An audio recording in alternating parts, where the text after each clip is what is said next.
let's talk about parabolas. You're going to be able to derive the equation of a parabola given the focus in the directrix. You'll learn all about how parabolas really are built from the ground up. So the parabola is a set of points that are of equal distance from two things, a point called the focus and a line called the directrix.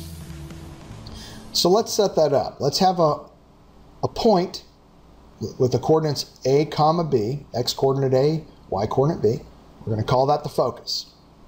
And then let's have a line here. You can see that represented that with the purple line. Coordinates y equals k, it's a horizontal line. And we're going to call that the directrix, the building blocks of the parabola. So let's start by creating our first point on the parabola.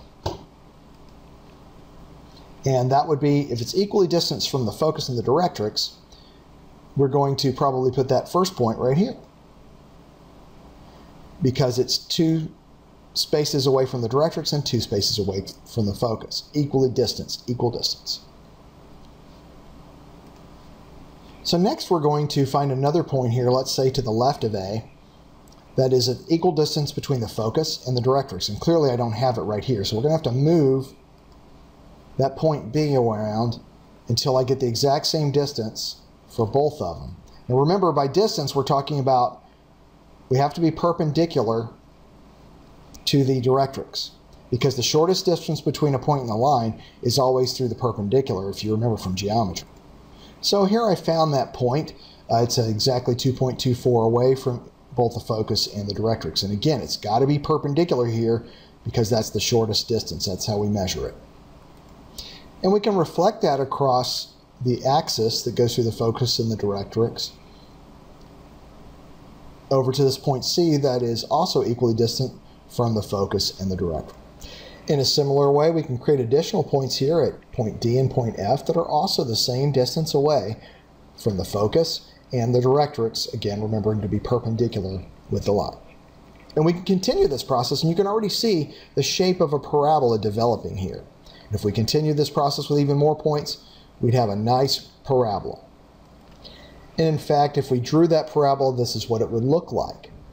So again, the parabola is a set of all points that are the same distance from a point called the focus and the directrix. And if you notice, that very first point, that point that was halfway between the focus and the directrix and kind of the closest distance it could be from both of them is, you remember that term from algebra, the vertex.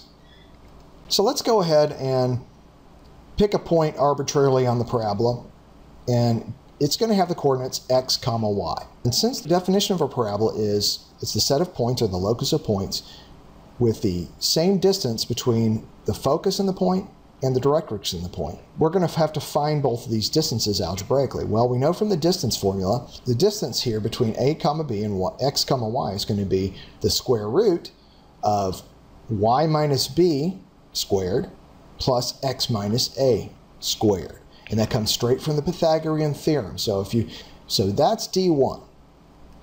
Now if we look up here at D2, it's the difference between x comma y and x comma k. And since the x coordinates are always going to be the same, because we're going perpendicular here, it's the y coordinates that are the difference. So it's going to be y minus k. And that really is the square root of y minus k squared, because the difference in the x's is 0. So that distance also comes from the Pythagorean theorem. We're going to set them equal to each other because that's the definition of a parabola, where D1 equals D2. And to make things easier for us, we're going to go ahead and rewrite D2 in a similar fashion to the way we wrote D1. So they look like each other, and notice this really doesn't change anything. We're just kind of rewriting it in terms of the Pythagorean theorem. So we're going to set D1 equal to D2. And when we do that, this is what we get. So that first distance between the focus and the parabola is the same as the distance from the parabola and the directrix. So when we square both sides, this is what we get. The focus to the parabola distance equals the directrix to the parabola distance. Now let's go ahead and move the y terms over to one side. And once we do that, we have the x terms on the left side and the y terms on the right side. And what we're going to do is go ahead and expand both of these binomials on the right-hand side. after that binomial expansion, and never forget about those middle terms in binomial expansions. That's the most common mistake, by the way. So after the binomial expansion, this is what we have. And notice, looks like we might be able to get rid of some terms, and in fact, we can definitely do that. We can get rid of the y squareds because they're going to cancel each other out, which leaves us with a somewhat simpler situation here. Now we're going to take this negative sign and distribute it out to both of the terms on the right. And this is what we're left with on the right-hand side. So let's now group some of these terms together. There's the negative 2yk and the 2yb, and then move the constants, the k and the b, over to the right.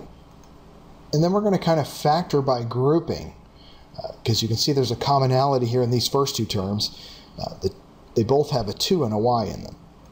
In fact, I'm going to take a negative 2y out of both terms, so notice that kind of changes the sign here. I can rewrite these as negative 2y times the quantity b minus k, and put a minus sign in front of these terms, basically factoring out a negative 1, and then it becomes, instead of plus k squared minus b squared, I'm going to rearrange the terms and I get negative b squared minus k squared. So we're factoring out a negative 1 out of both those terms. What is here is the same as what is here. And the reason for doing that is to, again, we're going to factor by grouping. So what we can see here is that b squared minus k squared is the only binomial expansion that doesn't have a middle term. It factors, if you recall from Algebra 1, it factors into b plus k times b minus k. And notice there's a b minus k here, there's a b minus k there. So now we can factor by grouping. Now we're going to try and divide by a common term. And the common term includes a b minus k. We're going to divide both sides by b minus k, but we're also going to divide them by 2. So we're going to divide it by 2 times the quantity b minus k. And the 2 isn't exactly obvious, but we're going to do it anyway. And when you do that, this is what you have. Okay, now when you simplify this and divide out the 2 times b minus k out of all the terms in the numerator on the right-hand side, an interesting thing occurs. And what you get is, on the right-hand side, y for the first part minus the quantity b plus k over 2. Which is very close to what we call the general form of a parabola. Remembering that b and k are constants, so what we have is 1 over 2 times the quantity b minus k, which is a constant, by the way, times x minus a squared equals, on the right-hand side, y minus the quantity b plus k over 2. This term is also a constant. So let's take what we've derived, this very complex function, and apply it to the parent parabola to help find the focus and the directrix of that parabola. And that parent parabola is y equals x squared. It is the parent of all parabolas. So how do we relate this to y equals x squared? Well, let's look at things that they have in common. There's the y. There's the x squared part. And so if x squared has to fit this x minus a squared, that must mean, first, that a equals 0.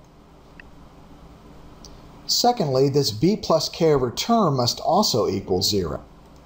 And finally, this coefficient on the x minus a squared has to equal 1 if this thing's going to match y equals x squared. So 1 over 2, the quantity b minus k, has got to equal 1.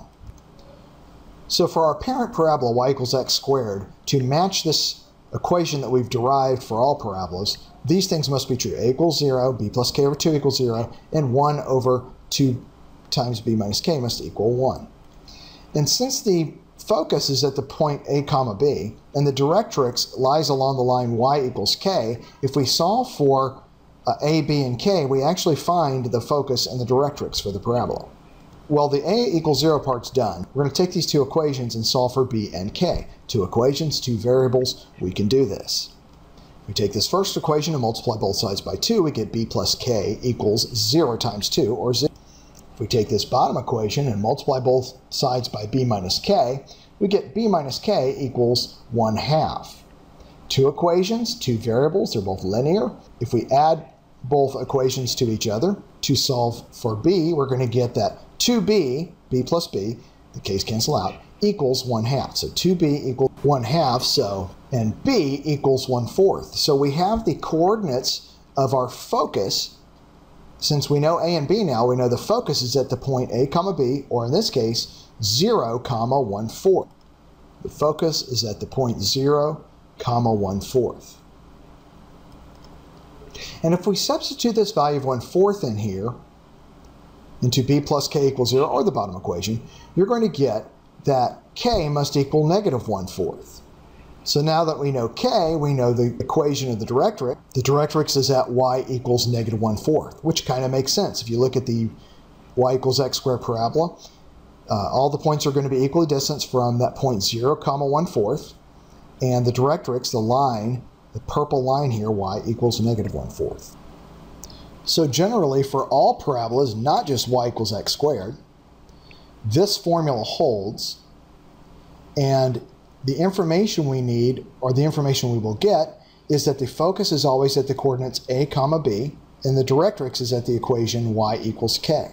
So the critical variables here are a and b and k, which determine the shape, size of the parabola, because they determine where the focus and directrix are.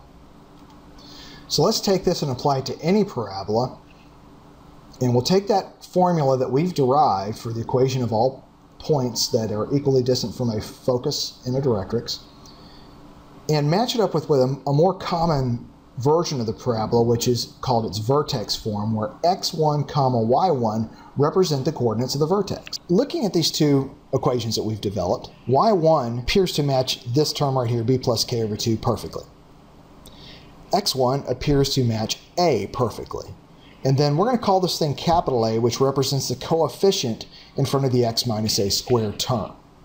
So putting it all together, x1 is equal to a, y1 is equal to b plus k over 2, and this coefficient term a, which we'll call capital A, different from little a, is equal to 1 over 2 times b minus k. We know these three things must be true if the coordinates of the vertex are x1 and y1. Now if we solve for both of these, like we did in the y equals x squared example, for b and k, we take these two equations here and solve for b and k. So if we multiply both sides of the first equation by 2, we get this equation, 2y1 equals b plus k. And if we multiply both sides of this equation by b minus k and then divide by 2, we get 1 over 2a equals b minus k. Add both equations together, and you're going to get that 2b equals this plus this. And then you can see there's a 2 everywhere, so divide everything by 2 to solve for b. And you get the idea that b equals y1 plus 1 over 4 times the quantity that's before the x minus a squared, the coefficient. Substitute that value of b into the other equations for k, and you're going to get that k is y1 minus 1 over 4 times that coefficient again, which is an interesting pattern, and hopefully it's going to make sense when you put it on the parabola itself. If we take that b, which by the way is the y-coordinate of the focus, it's going to be equal to the y-coordinate of the vertex, y1, plus some distance, which is 1 over 4 times the coefficient on the x side. If we take this k term, which by the way is the directrix's y-coordinate, it's going to be the y-coordinate of the vertex, y1, minus that same distance, 1 over 4 times the coefficient. And remember, the coefficient's in the denominator in both cases. So we either add that distance or subtract that distance from the y-coordinate of the vertex. So let's look at an example. Equation y minus 4 equals 1/2 times x minus 2, the quantity squared. That's a parabola in vertex form.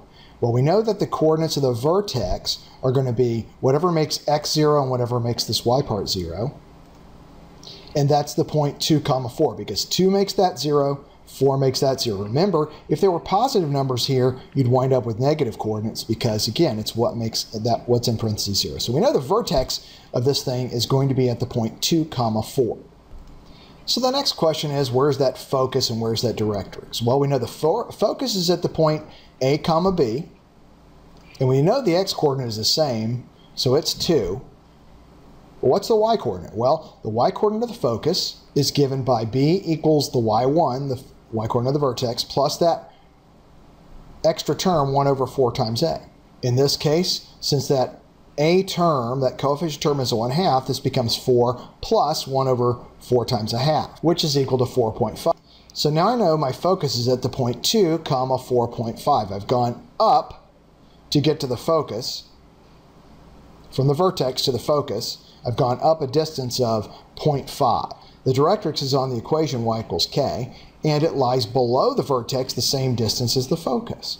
And we know that distance is 0.5, so it's just 4 minus 1 over 4 times a half, or 3.5. So now we know everything we need to know about this parabola, chiefly that its vertex is at 2, 4, x1, y1. Its focus is a distance above that at 2, 4.5. That distance is 1 over 4 times the coefficient. And its directrix is the same distance below it. It's at 4 minus 1/2, or 3.5. And all the points on that parabola have to be the same distance from that focus and directrix. So that's the parabola, the set of all points that's equal distance from a focus and a directrix. You've derived it. You now know how to use it and translate between the forms of the parabola.